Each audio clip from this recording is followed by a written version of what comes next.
see how this goes. Now, I chose to go to Psalm 83.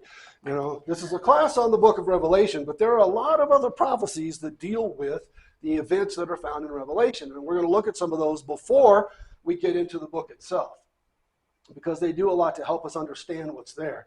What we're going to look at today, though, is I chose this because it speaks directly to what's happening right now.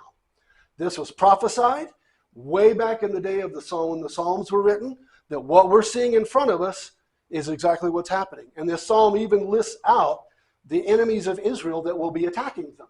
And that's exactly what we see with Hamas, Hezbollah, and others that are going on right now. And it just shows you the unbelievable and uncanny accuracy of God's word. So in chapter 83, verse 1, it says, "O God, do not keep silence. Do not hold your peace or be still, O God. For behold, your enemies make an uproar. Those who hate you have raised their heads. They lay crafty plans against your people. They consult together against your treasured ones. They say, 'Come, let us wipe them out as a nation. Let the name of Israel be remembered no more. For they conspire with one accord. Against you they make a covenant.'" Now this describes a certain group of people that are enemies of God and enemies of Israel, both. And this has never occurred in history before today. They were defeated by the Assyrians, the Babylonians, the Persians, the Romans, the Greeks. All those different peoples defeated the Jews and had control of their land, but none of them hated God or hated the Jews or wanted to exterminate them. They just wanted them to be part of their empire, because Israel was at the crossroads of the world, and there was enormous amounts of money to be made by controlling the land. Same thing that happened during the Crusades. The Crusades were mostly about second sons getting property and land and being able to become rich and build castles. Because in that day and age, if you were the second son of a knight or a wealthy person, you inherited nothing. The oldest son got everything. You got nothing. And so you had a name and a position, but you had no money, you had no land, and that's why a lot of those second sons were trained as knights. They went to Israel, and if you notice, they didn't come back. And they set up little kingdoms all over the nation until the Muslims drove them out. So it was motivated by supposed religious stuff, but the real motivation was what it always is: money and land and power. So this is only in our time is this true, is this fulfilled. This is both a prayer and a prophecy. It tells us that there will be a time in the future from this point when there will be these enemies that surround Israel, that hate God, hate Israel, and want to wipe them off the face of the earth as though they never existed. That's never happened till now. And so notice that these are not just the enemies of Israel, but they're the enemies of God. And that's a huge difference. And that's a very serious thing when you're an enemy with God. What happens to the enemy of God? They get destroyed. Absolutely. And what the psalmist is doing, he's calling upon God during this time that he's foreseeing to move against these enemies and destroy them. And then he describes it in detail as we get farther down about what he wants God to do. So, and this description that really narrows this down is those who hate you is really the big deal. And let me see if I can remember this. Is this going to work? I didn't think so. I got to go up here. That's why I don't usually do this until I get through page 5 anyway. So, the people described, number one, they have to hate God. Most of the earth is ambivalent to God. He exists, he doesn't exist, whatever. Who are the only ones we know that hate God? Muslims. The Muslim extremists. Those are the ones who hate God and are very vocal about it. Now I got to come down here and get myself back where I was, because somehow I move my pages all over the place here. That's why I don't like doing this. All right, and then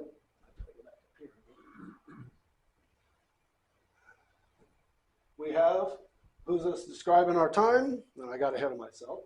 Not all Muslims, but all the Muslim extremists. Hamas, Hezbollah, all of them. They say very clearly that Allah is God, and the God of the Jews and the Christians is false, is Satan, is bad, is evil, all those kinds of things. And they hate not only the Jews and the Christians, but their God. And they say Allah is more powerful. Allah is the true God. Muhammad is the true prophet. They say that constantly, and every day they go through. So we can identify these people, and looking at all in history, we can identify these people in only one group, and that's modern Arab Muslims and the extremists from within those organizations. And it's predominantly the Arab Muslims. Because remember, they trace their lineage back to Ishmael. Ishmael, the firstborn who was supposed to inherit the promise and the land, but instead it was given to Isaac. And so from their perspective, Isaac was a usurper that stole the blessing and all this kind of stuff that occurred, and that they were the ones that were actually supposed to get it, and that's what's caused some of the hatred. What's interesting, though, is back when there were the great caliphates, back just after, it's after the Roman Empire and the Byzantines and all that, it was more like about 800 AD. That's when Islam came into existence, was in the 700s, the late 600s, 7th century, that they built these great Arab caliphates all across, that took up, made a larger empire than even the Roman Empire. But in those caliphates, only the Jews weren't hated. They just had to pay a tax. So did the Christians. If you weren't Muslim, you have to pay a tax under Sharia law, and that was it. It wasn't until modern times that this hatred of Israel came out, where they want them exterminated as though they never existed. That's a new thing. So look at verse 3, and it says, they lay crafty plans against your people, this group, Hamas, Hezbollah, all of these Muslim extremists. They consult together against your treasured ones. And that's what we see. They all work together. We see that even though they don't like each other, they work together. Al-Qaeda, all these different groups. They say, come. Now here's the key to really identify this prophecy. Let us wipe them out as a nation. Let the name of Israel be remembered no more. For they conspire with one accord against you. They make a covenant. Against God, they make a covenant. They make a covenant with each other to destroy Israel and wipe them out as though they never existed. That means kill every living Jew and drive them out of the land to where all that's left are the Palestinian Arabs. And there's a very, where am I? Let's see, I got to get my cursor back down here. See where I am. So this prophecy says they're going to work together. They lay crafty plans. Isn't that what we saw just happen with the paragliders that came over the wall because they couldn't get through the wall? All these different ways that they've attacked Israel that are very crafty. I mean, they used suicide bombers for a long time. Again, a way that nobody would ever imagine that people would act. And so it's been going on. And this has all been going on since the Israelis got their land back in 48. That's when this all started. And that's a prophecy the Bible gives, that a day would come in the future that Israel would get the land back, and once they do, that land will never be taken away from them again. Never. So they're not going to be defeated, and they're not going to be driven out of the land. Not now that they've got it and fulfilled that prophecy. And so we've got all these different groups across the Middle East of Arab Muslims and other Muslims that are making these crafty plans to destroy Israel. And so the war with Hamas and Hezbollah is just the most recent in these events. That's all. And then in verse 4 they say, come, let us wipe them out as a nation. Let the name of Israel be remembered no more. That is extremely important because that clearly points out who this is talking about. And at no time in history has that been stated by Israel's enemies until now. Until 1948, coming forward to now, and getting worse every year. So they clearly state that what they want is they want Israel wiped from the face of the earth. That's what they want. So, let me get up here. Okay. And so that is in the charter of the Palestinian people. In their charter it says, we will wipe out Israel from the river to the sea, as though they never existed. If you remember Yasser Arafat, the head of the PLO, Palestine Liberation Organization, he said it publicly many times, that the only solution is not a two-state solution, it's a one-state solution. We're going to drive Israel into the sea and kill them as though they never existed. Exactly. I mean, this is what Psalm 83 prophesies, and it's exactly what those guys are saying. Exactly. In great detail. And they've got a new saying now that they go by that's called, from the river to the sea, Palestine will be free. You hear that being chanted at Harvard and a lot of the big super liberal universities which is funny because now the presidents of those universities that made them into what they are all trying to backtrack away from what the students are saying, because all of the law firms and business firms are saying, we're not hiring those people that support terrorists. We'll tell them what they'll do in our own company. You know? Yep, the big donors are being drawn away. That's what really got their attention. They probably didn't care whether people got jobs or not. It's the donors are saying no. And you want to look at the donors and saying, how did this all escape you until today? That this is what's been going on for years and years and years and years and years and years. It's just now it's finally out in the open.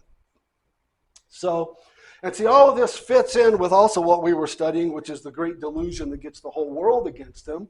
We've all got the Muslims against them, and the whole world will turn against Israel eventually. So, it's the, I got to see where I am here. Okay. So what that means is that all Jews are to be exterminated and driven into the sea as though they never existed. That means from the Jordan River west to the Mediterranean, they drive all the Jews into the sea. That's what they mean when they say Palestine will be free. It means there'll be no Jews. It doesn't mean they'll just throw off their oppressors, which they don't have any oppressors, but nonetheless, that's what these people say. It says they will exterminate all the Jews. And that's amazing that these people at Harvard and others that seem to have no knowledge of anything that's going on would chant that. They're chanting genocide. And yet I don't think they seem to comprehend that that's what they're saying, is that they want to kill every single Jew and drive them off the face of the earth. And you know, the Muslim extremists, and especially the Palestinians, have never ever wanted peace. They don't want peace. They've been offered some of the best deals that you could possibly imagine from the Israelis, as far as land and money and all kinds of stuff, and they don't want it. What do they want? They want the Jews gone, dead, exterminated, and one state called Palestine. And the interesting thing to me is that, especially those people that are on the side of the Palestinians, is that there's no such thing as an ethnic Palestinian. They try to say that like there's some separate group of people. They're Arabs. They're just Arabs from Saudi Arabia. What happened was, it wasn't called Palestine until the Romans took it over. And after a while, the Romans, just to stick it to the Jews, because they rebelled all the time, they changed it from Judah to Palestine. And from that point forward, people living there began to be called Palestinians. And they were called Palestinian Jews and Palestinian Arabs, both. And then over time, it became just Palestinian. And it's funny because they blame the Jews for them losing their houses and their homes and their land, but that's not what happened. It's, remember, when they became a state, they were immediately attacked by all of these Arab nations with these huge militaries and tanks and all that back in 48. And Israel defeated them and drove them out. But what happened was they told all the Palestinians to get out. The Arabs did, because we're going to come in and we're going to exterminate the Jews, and then you can come back and have your land. So they're the ones that told them all to leave. It's just it didn't work out the way they thought. They didn't defeat the Jews, and the Jews defeated them and pushed them out and actually gained land that they then politically ended up giving most of it back again. But that's how it happened. And when these people say that it's the Palestinians' land, there is no question, there is no reasonable authority in the world that would say the Jews weren't in Israel thousands of years ago. It's absolute ironclad history that the Jews lived in that land since about 1400 BC. The Palestinians didn't come along until after AD, 1600 years later. Even then, they were just people that migrated in from Saudi Arabia, from the Arab nation. And so there's no such thing as an ethnic Palestinian, even though they try to say that. They're Arabs. Just like most of the Egyptians aren't Egyptian, they're Arab. Because remember what I told you, I said there was huge Arab caliphates, these huge empires. The Arabs spread across the world, and their populations basically dominated in these different places and eventually displaced the local peoples. And that's why we have all of these different peoples that are all Arab or part Arab, because of the expansion of that huge empire. All right, so, and so it says that there, and again, there's never been a time, no other leader has ever wanted to exterminate the Jews. Not Roman, none of that. Only in modern times. And exactly as this prophecy / psalm / prayer says. Then in verse 5 it says, for they conspire with one accord against you, they make a covenant. Not just against Israel, but against the God of Israel. They make a covenant with each other to attack Israel. And why that's important is because in modern times, there are different types of Muslims. There are the Sunnis, which they comprise 85% of world Muslims, by far the most. But then there's the Shia. Well, I'm sorry, Wahhabi is a subsection of the Sunnis. Wahhabi is what Saudi Arabia follows. They follow Wahhabism. And by the way, the guys that crashed the planes into the World Trade Center, if you remember, they're not Palestinians. They were Saudi Arabians. And they were of the Wahhabi, which is one of the most violent of all the sects of Muslims. And yet, who's our supposed ally? Saudi Arabia, solely because they have a lot of oil. And that's it. It's because of the oil and the money involved with the oil. If it wasn't for that, they'd be an enemy that we already have probably attacked and destroyed. Because those guys that blew up the World Trade Center, they weren't from Iraq, they were from Saudi Arabia. And Saudi Arabia probably funds a good portion of terrorism across the world, playing both sides of the fence. So then we've got the Shia, which is the other large group, but it's still only 15% of the Muslims of the world. And guess what? The Shias and the Sunnis, do they get along? No. They hate each other. They've probably killed more of each other than they have of us infidels. Because remember, there was a long war between Iraq and Iran, which is between Shias and Sunnis, where they killed tens of thousands of each other, and they've done it all across the world. They don't just bomb us in the Western world, they also blow up each other in the Muslim world. And yet it says that they will have such a hatred for Israel that these groups that hate each other hate Israel more, so they'll come together and make a covenant to not attack each other and destroy Israel, and that's exactly what's happening. We see it's happening right before our very eyes in Israel right now. So there's actually more kinds of Muslims, but the other groups are tiny. They're so small they don't have much effect. And most of those other groups are more like in Indonesia and Asia and places like that, and they don't have the hatred for Israel. It's the Arab Muslims that have the extreme hatred, and then also the Iranians, which are Persians. Is that what you're going to say, Larry? Yeah, and the Persians also hate them, all part of that Middle Eastern Islam, where Islam came from. As you get farther out, you get to China and Indonesia, they mix a lot of their old religions with Islam, and it's very, very different than you'll find in the Muslim countries, or the Arab countries, sorry. So, but they're all willing to come together and work together and not attack each other in order to destroy Israel and wipe them out. All right, Psalm 83, 6 through 8. The tents of Edom, so here it's going to name the exact people, very specific. The tents of Edom and the Ishmaelites, Moab and the Hagrites, Gebel and Ammon and Amalek, Philistia with the inhabitants of Tyre. Asher also has joined them. They are the strong arm of the children of Lot, Selah. So this names the exact enemies that's going to hate them, want to exterminate them, and we're going to attack them. And so we can check to see exactly who these people are. So here's a map that shows exactly who these people are, because those, of course, are the ancient names. Moab, Ammon, that type of stuff. And so we see them here. Here's the Asher is the Assyrians, the Hagrites, the Ishmaelites. The Hagrites probably go all the way up into this area, right in here, not just out here. We've got Edom, we've got Moab, Ammon, Tyre, which is in Lebanon, Philistines in the Gaza Strip. Amalek is in what we call the Sinai Peninsula, which is made up of Egyptians and what are called Palestinians in today's world.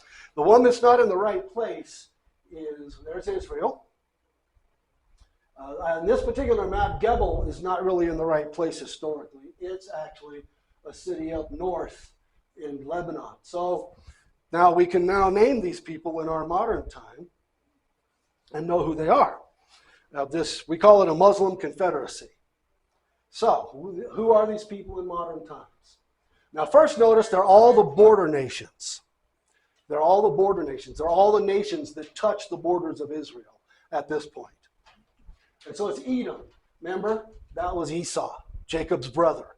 He went to the land of Edom, which is what we call Jordan. In fact, the Jordanians, the state of Jordan, the country of Jordan, encompasses several of these peoples. Then it calls out the Amalek, the Amalekites. That's the Negev. That's that Sinai Peninsula, that southern base of Israel down there between Israel and Egypt. That's what the Amalekites were. They're from both Esau and the Egyptians because what was Esau's mother? Hagar, the Egyptian. Plus Egypt is on the other side, on this side. Israel's on this side. There's also some Arabs and Palestinians mixed in as well with those groups. Next will be the Ishmaelites. That is, remember, Isaac's half-brother. And that's where the Arabs, the people of Saudi Arabia, that's where they trace their lineage to. And that's the Ishmaelites. So that's Saudi Arabia with all their money and power. And who was it that led the attack in 1948? Saudi Arabia and Egypt. And then I think it was the Six-Day War was, I think, Saudi Arabia again was a big part of that. And right now, I'm sure the Saudis are involved in what's going on now, just not overtly. Because this money comes from somewhere. It takes an enormous amount of money to buy thousands upon thousands upon thousands of rockets and missiles. You know, that cost in the many thousands, if not millions of dollars each. And Palestine has no money. The Palestinians are very, very poor. Then there's the Hagrites. That's what we would call the Syrians. Syria, up north, due north of Israel. And that's also the descendants of Ishmael. And then there's Ammon. That's, again, part of Jordan. Now, Ammon is one of the countries that came into existence because of, remember, Lot, we studied in Genesis, Lot's daughters got him drunk, had sex with him, and had kids. Ammon was one of the sons. And so the other one was Moab. So the Ammonites and the Moabites, they're both in the country of Jordan. So right now, if you'll notice, Jordan contains the ancient countries of Edom, Ammon, and Moab. At this current, Iran doesn't fit in this group. They're in a different group. There's a second group that attacks Israel that is wiped off the face of the earth as well. And they're not exactly, there can be part of, I can't remember the one, I'd have to go back in my other map. That there could be some part of Iran that's involved with like the Syrians in that area, because that's where Syria was. But they're not fully involved. That occurs later. They're actually called out in Ezekiel 38. The Persians are. Iran was originally Syria. Persia. But in these descriptions of these ancient peoples, part of Iran would have been part of Syria, or Assyria today. I mean, Assyria back then. So there's a little involvement there, like their money and stuff. But they don't get truly involved until Ezekiel 38 has a prophecy that describes them. It's interesting because this prophecy describes the nations that border Israel. Ezekiel 38 then describes only the nations that are outside of these nations, that are Arab Muslim nations or extremists like Iran and others. There's parts of Egypt involved in this, but not the whole country, because of that Sinai piece, that kind of thing. And I'll explain that a little bit more later. So let's see, where am I? We left off with Moab. And then this is going to be the nations continued. Gebel is up in Lebanon. That's where Hezbollah is, Lebanon. Okay? And then Tyre is also in Lebanon. And that is also where Hezbollah is. Do you know not long ago that Lebanon was a Christian country? And the Muslims turned it Muslim when they got enough. The Christians said, oh, you know, we love everybody. Come on in, until the Muslims outnumbered them. And then they voted them all out of office and turned it into a Sharia law Muslim country. And then they didn't have quite the same tolerance the Christians did for the Christians. And there's a lady that goes around the whole world speaking to leaders everywhere who is Lebanese, who's trying to explain to them, don't let them get a foothold, or what happened in Lebanon will happen to you. And we've already had imams in Europe, especially in Britain, saying, we don't have to fight, we don't have to blow up or kill anybody. All we have to do is keep having 6, 8, 10, 12 children while the English have 1 or less, and in 2 or 3 generations we'll outvote you and we'll control everything. And they said it, I saw it on a TV interview. Then nobody pays any attention, you know. So, interesting. Then Philistia, we know where that is. That's the Gaza Strip, where the Philistines were. That's Hamas. That's where the main attack came from. And then there's Ashur, which is a big chunk of Iraq, that group. Let's see, where am I? Yep.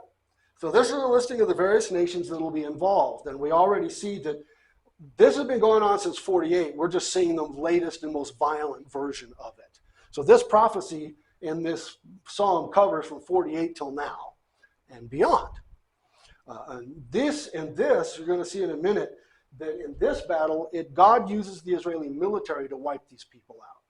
In Ezekiel 38, God does it supernaturally. Israel's caught totally off guard. They don't lift a weapon. They don't even know an enemy's coming until they're right on their borders, and then God obliterates them from the earth. And what's interesting is I always wondered in years past, how does the Antichrist deal with Islam?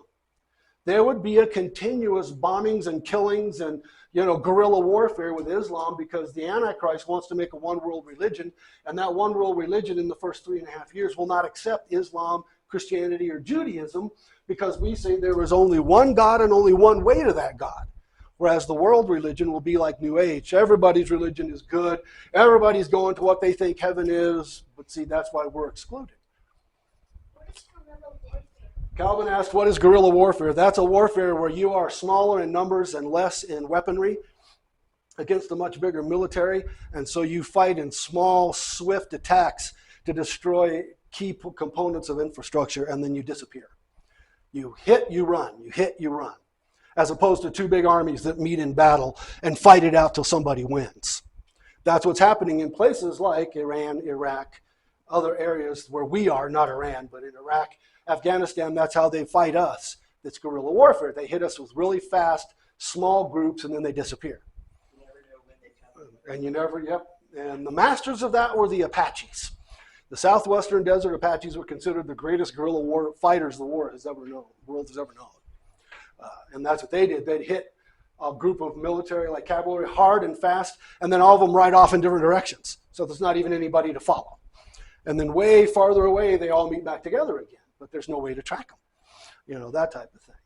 And a lot of people have learned guerrilla warfare from reading about the Apache tactics in ancient times. And then it picked up and still going today. So, let's see. Yeah. And we may talk about Ezekiel 38, but not right now because of the way it fits in the timing of this. So we'll deal with this. Here, God's going to use the Israeli military. And what do we see happening right now? God's using the Israeli military. And does Hamas have any chance? Not really. Does Hezbollah? Not really. Even when the Saudis and the Egyptians and all these huge countries with enormous amounts of money got together and attacked Israel in 1948-49, when they didn't have much in the way of any weaponry and no army, and yet they still defeated them and pushed them all the way out of their country and farther. And so, no, they're not going to win. It's not going to happen. Doesn't mean Jews won't get killed. It will. But it means that Hamas is not going to win. Hezbollah is not going to win. Because look what comes next.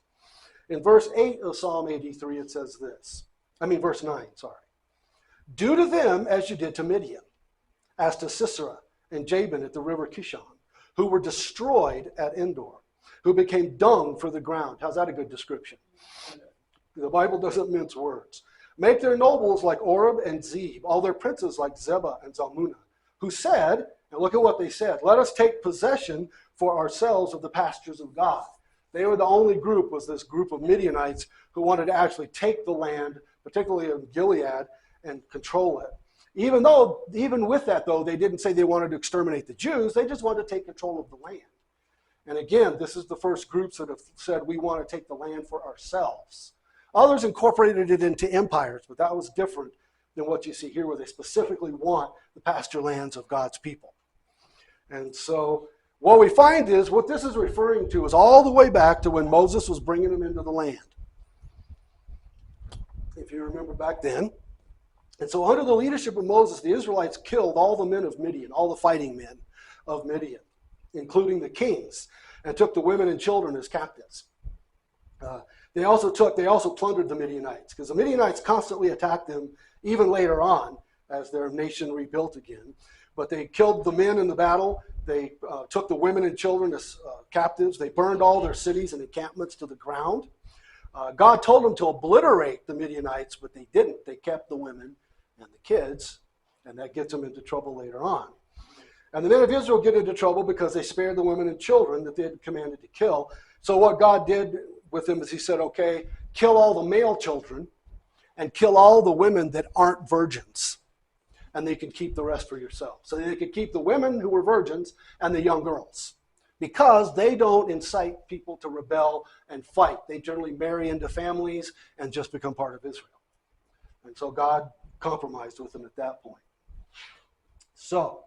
But what he's saying is, remember the psalmist said, do to them as you did to Midian. God used the military of Israel to destroy the Midianites, to wipe them out completely. And that's what he's telling them to do, including destroyed not all of the fighting men, but all of their rulers and leaders and princes and all of that kind of stuff, because they wanted to take possession of the land. And this is what the psalmist is calling God to do to these Muslim extremists of our time, is to destroy them. Now look at how thoroughly he wants God to destroy them. Look at verse 13. It says, "Oh my God, make them like whirling dust, like chaff before the wind. As fire consumes the forest, as the flame sets the mountains ablaze, so may you pursue them with your tempest and terrify them with your hurricane. Fill their faces with shame, that they may seek your name, O Lord. Let them be put to shame and dismayed forever. Let them perish in disgrace, that they may know that you alone, whose name is the Lord, are the most high over all the earth." So he says, grind them into dust, like chaff before the wind, like fire consumes the forest, set the mountains ablaze. I mean, this is pretty horrific imagery of completely wiping these people from the face of the earth. And that's what he's calling for, and that's what God is going to do. Because what you find out when you really study this is that in this battle here, in this prophecy that we're talking about here, God will wipe out all of the anti-Israel Muslims that live bordered against Israel. But then what we find is in Ezekiel 38, God is going to wipe out all the rest of the Muslim world, the Egyptians, the Saudi Arabians, and others that are also extremists that want to destroy Israel. They get wiped out, and what's left is only the part of Islam that never hated Israel in the first place, the Indonesians and in Asia. But the part of Islam that would fight against the Antichrist is gone, either before the tribulation begins or in the very beginning of the tribulation. It's with Ezekiel 38, it's hard to pinpoint if it occurs before the tribulation starts or right after the beginning of the tribulation. But it's in that time period somewhere. This comes first. Then comes that. It's like God starts close and then moves out. And interesting, in Ezekiel 38, it says God not only kills every single person that attacks Israel with huge hailstones and fire and flood and rocks. They never touch Israel, and Israel never lifts a finger. He also goes and he burns all their coastal cities. It says he burns them to the ground. And when I first read that, I'm like, why is God wiping out their coastal cities? Well, think about it. Where does all your economic activity come? How does it get in and out of a nation? Through the coast, through ships. You destroy the coastal cities, their economy will take years and years and years and years before it could possibly recover. Meaning those areas will be of no threat to anyone for a long time. All their military is gone, all their fighting age males are gone, and now all their coastal cities are destroyed. So they won't recover.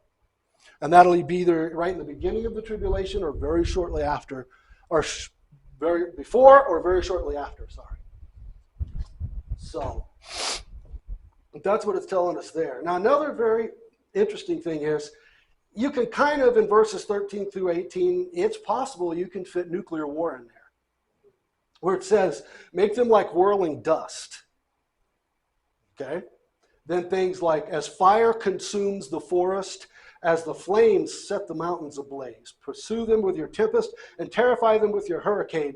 What would, if you were outside of the original blast radius of an atomic blast, and you were people back in this day who couldn't know what that was, how would you describe it? As a hurricane force wind. Only it's hot, And so it's possible there might be nuclear war between Israel and some of these people around them. All I know is if there is, it'll be far enough away to where Israel won't have to worry about being irradiated and dying. And that's what everybody's scared to death of. They're scared to death that Iran or somebody's going to launch a nuke. And see, Israel has no choice. If Iran launches a nuke, Israel has to nuke everybody. The Egyptians, the Saudis, the Lebanon, everybody, because they have no idea what capability they'll have left after they get hit with a nuclear weapon. So even though these other nations aren't aggressing against them, they know that they don't like them, and so they don't really have a choice. And that's what scares Saudi and Egypt and others to death. They think Iran's going to do something that's going to get them killed, because Israel will just launch a massive attack and take everybody out. And that's possible. It is possible. You can't say for sure, because there's other kinds of war and bombs that can do this too. We've got that thing called the mother of all bombs.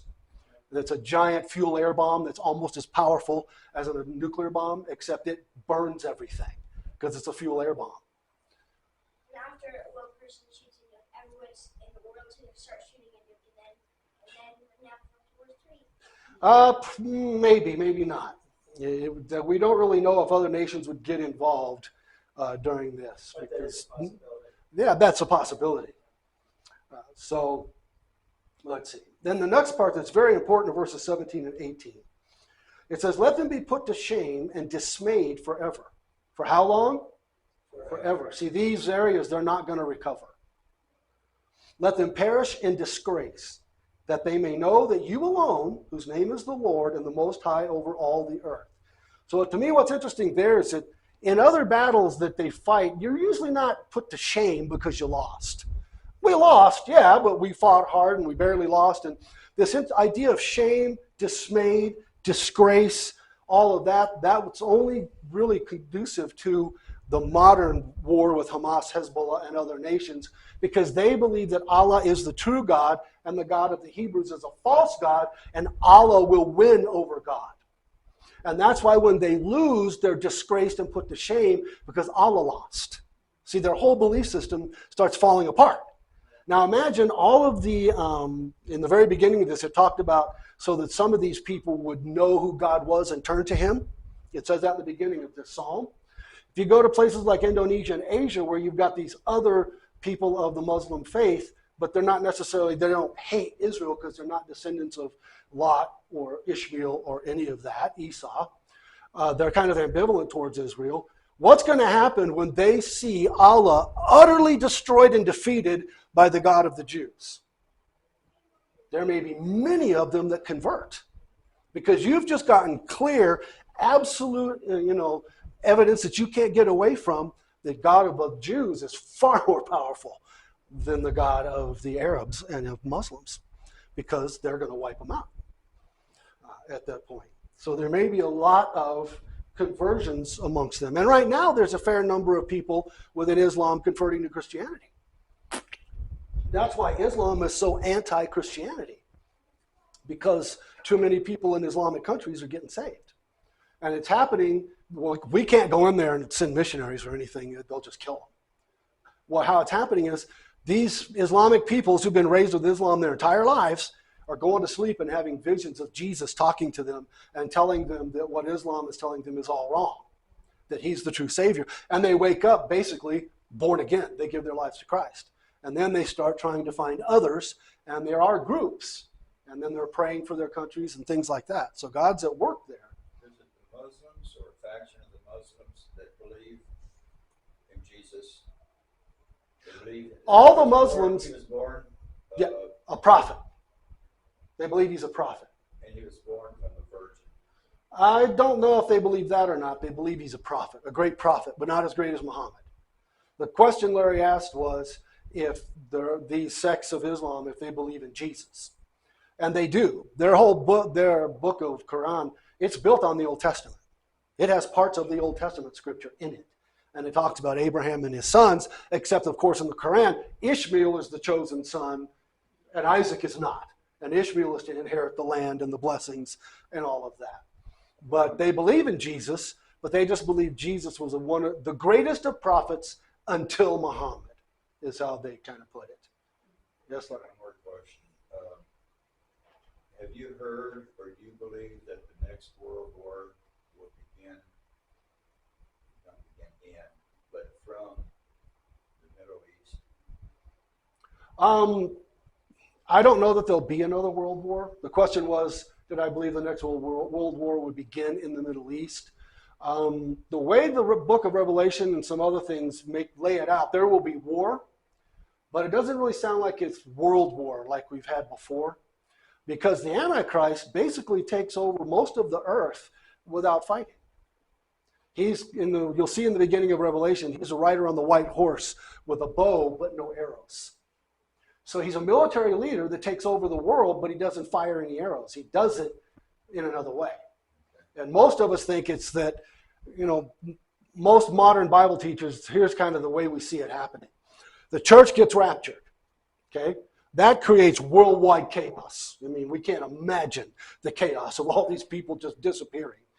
Somebody's got to explain that, but also it's going to wreak havoc. Cars crashing, planes crashing, buses and trucks crashing, people not being there to do their jobs, companies can't function, all these kinds of things. Somebody has to step forward with a global plan to keep humanity going. And that's the Antichrist. He steps forward. He's charismatic. He's extremely intelligent. He has a plan. He's a man of peace. He wants the world disarmed with all the nuclear weapons gone, which kind of makes me think there might be some nuclear weapons used prior to that, because that would really convince people we don't want these anymore if Israel and others launched their weapons on each other. Who knows? But in the beginning, he's this charismatic man of peace, and he wants the world to hand the weapons over to him. He's supposedly going to get rid of them, but he doesn't. It just ends up he has control over them, so that when he becomes the beast at the 3.5-year mark, he has the power to force the world to bend to his will. But in the beginning, he's a man of peace that takes over through political means and financial means. You're also going to see the world go to a one-world economy before this happens. We have to have a one-world economy before the tribulation begins. And that's what cryptocurrency is going to do. Any of the electronic currencies, which everybody's pushing, and they are going to replace money pretty soon. I'd say in the next 5 to 10 years. It'll be all digital. And that means you'll have to do everything through a computer. And so that kind of needs to happen before the Antichrist takes power, because that's the weapon he can use to basically bring the whole world in. Because remember, the book of Revelation says if you don't have the number of the beast, 666, you can neither buy nor sell. So you can't access the world computer system. All you have to do, right now, you don't type it anymore, but you have to put in www. Right? World Wide Web. But because everybody started using it, that's automatically added to everything that we do. So we don't have to do it. Well, take off www, put 666. You don't use 666, you don't access the internet. You don't access the internet, you don't work, you don't get paid, you can't buy, you can't do anything. It's very simple, very simple. And to be honest, I predicted this when the very first debit cards came out and you could only use them at the bank. And asked Debbie, I was teaching 7th graders, I said, you watch. Pretty soon you're going to be able to use these at a gas station. And then you're going to be able to use them everywhere. And that's exactly what happened. And that is the first step to a cashless society. Because only in a cashless society does the ultimate ruler have total control. And if you'll notice already, our government's got rid of the $1,000 bill. Now they want to get rid of the $500 bill because they don't want you doing large transactions in cash anymore. And they're not making dollar bills either. Right, and they're, and when you think about it, electronic currency is so much more efficient. And also it will stop all of the futures trading in different monies, because that's where the guys who make the big money usually make it, is in buying and selling foreign currencies. Well, that'll all go away. But that's also what very often brings either recession, depression, or inflation to a country. Very often has to do with buying and selling foreign currencies. And all of that will be gone. So it's very efficient, and the whole world is constantly moving more and more towards efficiency all the time. So we're going to see it happen. And I hear Christians say, we're going to fight against it. Well, you can if you want, but God's the one that said it's going to happen. So the best thing to do is just say, God, show me how to deal with it. And any Christians that are alive on the earth during that tribulation period, because the way the Bible reads, that code won't come into effect until the middle of the tribulation. And so we hopefully will be gone. Any Christians that get saved during the tribulation, though, they're going to have to create like a black market economy because they cannot work. They can't buy, they can't sell, they can't access their money, none of that. And cash is no good. So they'll actually have to create more like a bartering black market economy, which won't be the first time in humanity that we've done that. Almost every nation already has a black market economy. It's just generally used now for things that are illegal, like drugs, guns, weapons, sex trafficking, those kinds of things. So it's going to be an interesting time, that's for sure.